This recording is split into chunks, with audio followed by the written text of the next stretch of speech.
What's on, ladies and gentlemen? My name's Ross, I like games, and today, well, we've got more cards from those starter decks to talk about. I didn't think we'd have new cards from those starter decks to talk about quite so quickly, but we do. We've got one new blue from the UlforceVeedramon deck. We've got one new red from the Gallantmon deck. So let's go and have a little bit of a look, shall we? Translations here from the lovely folks over at TCG Review. We like them, and also Ensign Gaming, we like them as well. So we might as well start off with Quillmon, although as we'll see here, there are some fairly big similarities between these two cards. They are very much best looked at as a pair. So Quillmon here, what we've got is a free cost to play normally, 0 cost to Digivolve, 2000 power level 3, which is standard. That is your ordinary, everyday, run-of-the-mill level 3. With a skill. If it didn't have a skill, it would have slightly more power. So this is fairly standard. But it's got both an inheritable and a non-inheritable skill, which is kind of cool. On your turn, if your opponent has a level 6 or above Digimon, this Digimon, this level 3, can evolve into Digimon, Gallantmon as we call it, paying 4 cost, ignoring any other evolution conditions. Tell me that doesn't sound awesome. And it's not like we've never seen something like this before, yeah? One of the main cards people really enjoyed from Booster 1.0 was Beezlemon. And Beezlemon is this. This is what it did. It was the Evolver level 3 straight into a level 6. That was the hook of it. Well, it's back here, and it's just as good as it was then. It's pretty gosh darn good. Now, Beezlemon was if you had 10 or more cards in your trash. This is if your opponent has a level 6. But I kind of like this. It's basically like saying to your opponent, look, you've got a level 6. I'm getting a level 6 to fight your level 6. And that makes perfect sense to me. That is pretty gosh darn good. Of course, we have got the new Gallantmon in the starter deck that I showed you a couple days back. But we've also got the original Gallantmon from BT2. The one that, well, we've had for a little bit of a while now. The one that was in Booster 1.0. So this is kind of cool. This is kind of fun. We like this rather a lot indeed. But we need something else. I mean, to be fair, we don't actually need much else. This would be good. I was going to say we need something else. We don't need something else. You can Digivolve this straight up into a Gallantmon. And bearing in mind, if we said a BT2, there's a Digivolution skill. This will still activate. So rather than paying 4 to Digivolve from a level 5, you're paying 4 to Digivolve from a level 3. But you still get to delete one of your opponent's Digimon with 6,000 power or less. And then every time you attack, if your opponent has 10 cards in their trash, for every 10 cards in their trash, you will trash one of their security cards. Remembering that trashing is not the same as performing a security check. Security skills, Digimon, etc. won't actually activate, which seems pretty gosh darn good. And then, of course, we've got the new one that's got security attack +1. And every time you attack, you take out a 4,000 power or below Digimon, which again seems pretty good to me. If you can't, you gain 3,000 power. So this is cool. Oh no, wait, there's more. Once during your turn, when your opponent's Digimon is destroyed, you draw 1. Yes! As long as, or deleted as we would say, as long as your opponent's Digimon gets deleted at some point during your turn in some way, it doesn't say deleted in battle, it's just deleted. Do remember this won't count for security Digimon, but whether it's in a battle or through a skill, option card, whatever, this will work here. You get to draw yourself a card. I think this is absolutely flat out over the top phenomenal. And of course, because it's absolutely over the top, flat out phenomenal, you probably don't need me to tell you, though I did tell you in that video a couple days ago, this is a 4 of. Nah, you're joking, it's a 2 of. You only get 2 of these in the Gallantmon starter deck. You will need to buy 2 starter decks to get a playset, which I know is annoying for a bunch of people, and I don't begrudge that at all. It is often the better cards that come as a 2 of in the starter decks. They want you to buy a pair. But we've talked about this before. I don't need to go into this in too much more detail. Please bear in mind the information we have from DTCG Review, which is generally very trustworthy, tells us that this is going to be a 2 of in the deck. But you got a level 3 that can evolve up as a 4 cost into a level 6, and a good level 6. And you've got an inheritable skill which acts as a draw engine once during your turn as well. Yeah. I mean, this is a 5 Wassy card, and I don't think there's too much of a counter-argument here. This is one of those ones that I like to describe as over-the-top nuts good. This really is a ridiculous card in terms of playability. Now, the other thing, of course, to remember is that this isn't just for the Gallantmon I've already shown you. We have 2 Gallantmon at the moment. One of them is very good, one of them looks pretty good, although I'm not as excited. But there will be more.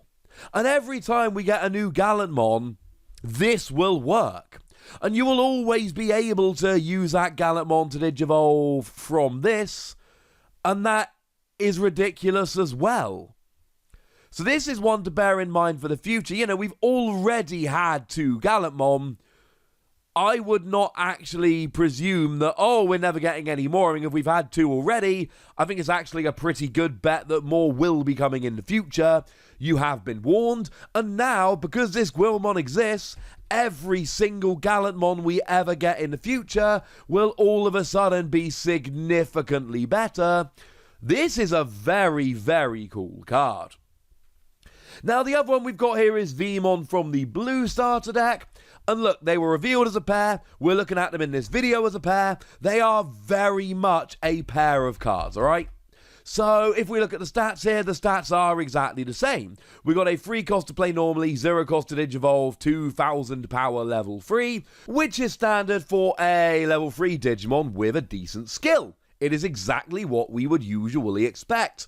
Now, speaking of those skills, if we go back to our lovely translators, on your turn, if your opponent has a level 6 Digimon or above, this Digimon can Digivolve into UlforceVeedramon, paying 4 memory, ignoring all other evolution conditions. It's exactly the same, except instead of evolving into Gallantmon, which would make absolutely no sense whatsoever, we evolve into UlforceVeedramon, which makes a huge amount of sense. So once again, we are Digivolving up into our level 6, significantly cheaper and easier. But bearing in mind these are being released as a pair of starter decks, it means if you play these starter decks against each other, things are going to be a little bit more fair. Now, we've got the UlforceVeedramon, which is coming in the starter deck, and I think that one's fine. Again, I'm not hugely enamored with it. I think it's fine. It's got a skill whereby when you Digivolve into it, you get to return an opponent's level 4 or lower Digimon to their hand. And yes, that skill will jump in if you play it as a 4 cost here. It will absolutely work. And when you're attacking once during your turn, if you've got 8 or more cards in your hand, you make it active. But I have severe reservations as to how often you're going to have 8 or more cards in your hand. I think by far the better of the UlforceVeedramon is the one that came around in BT2 that's just come out in Booster 1.5 for us. And this one also makes itself active. It's kind of what UlforceVeedramon does, alright? It's kind of its thing. It's what it likes doing, and who are we to judge it? But what we've essentially got here is you make yourself active when one of your blue tamers becomes suspended, and on your turn, once per turn, when it becomes unsuspended, you gain a memory.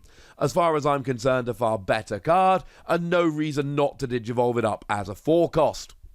My issue here is that if we go back to BT2, we've got the Veemon where if it becomes unsuspended, you draw a card. And you lose that. We've got the AeroVeedramon where it becomes unsuspended, it becomes jamming, and will not be deleted when you're battling against security Digimon.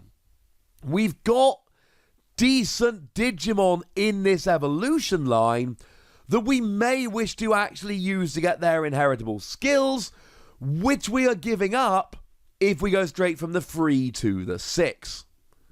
Which, as far as I'm concerned, might be a little bit of a problem. That is, as far as I'm concerned, the only downside here. And certainly, you can just go, you know what, I'm evolving up as a 4-cost, and I can still make myself active again, so I'm attacking twice during my turn.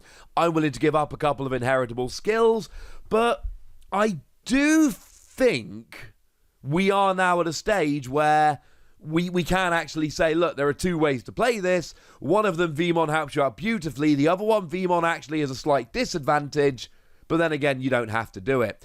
Oh yeah, and when you're attacking, if you have fewer than 7 cards in hand, draw 1. Well, okay, but we've already got the other Veemon that will let you draw a card, and the other Veemon is way more, well, reliable. You will become unsuspended during your main phase. That's what both the UlforceVeedramon do, and you will draw a card. And this one, you only unsuspend if you've got 8 or more cards in hand. That is the new UlforceVeedramon. But you only draw a card if you've got fewer than 7. For what it's worth, I think most of the time you will have fewer than 7 cards in hand. But this literally has anti-synergy with the thing it's supposed to digivolve into. This annoys me. This really legitimately annoys me. Quillmon just works and looks amazing. This goes, hey, you can digivolve into this Digimon, and you can do it cheaply, but you make yourself active if you've got 8 or more cards in hand, draw a card if you've got fewer. Well, hang on a second. That means I can't have both. I still like this because you get to cheat evolution, and that's beautiful. But this is not as good as Quillmon. I'm giving it 4 wassies because you're still cheating evolution. But the anti-synergy here and the fact that we've got other inheritable skills you might want to use does make me want to knock it down a little bit. Having said that, what we've basically got here is good starter decks that are reprinting good option cards, see my previous videos, with really good new level 3s coming in here as well. For what it's worth, these are actually put as super rares and they will have the same foiling as super rares. So even though they're starter decks, they've got the foiling, which is really cool. Although, again, Veemon comes as a 2 of, which I'm assuming at this stage you'd probably already guessed. These starter decks are starting to look very, very tasty indeed. Consider me pretty excited. But I want to know what you think. So let me know in the comment section, would you? Get us? Me nice. And then make sure you like this video, subscribe to this channel, follow me on Twitter at TheWassy. That's where we talk Digimon and a whole bunch of other card games. And please do consider checking out patreon.com/PTCGradio, where you can support the channel, get some bonus podcasts and all kinds of fun things. But by far the most important thing, as always, look after yourselves till next time, would ya? Thank you very much for watching. My name's Ross, and you've been watching Wassy Plays.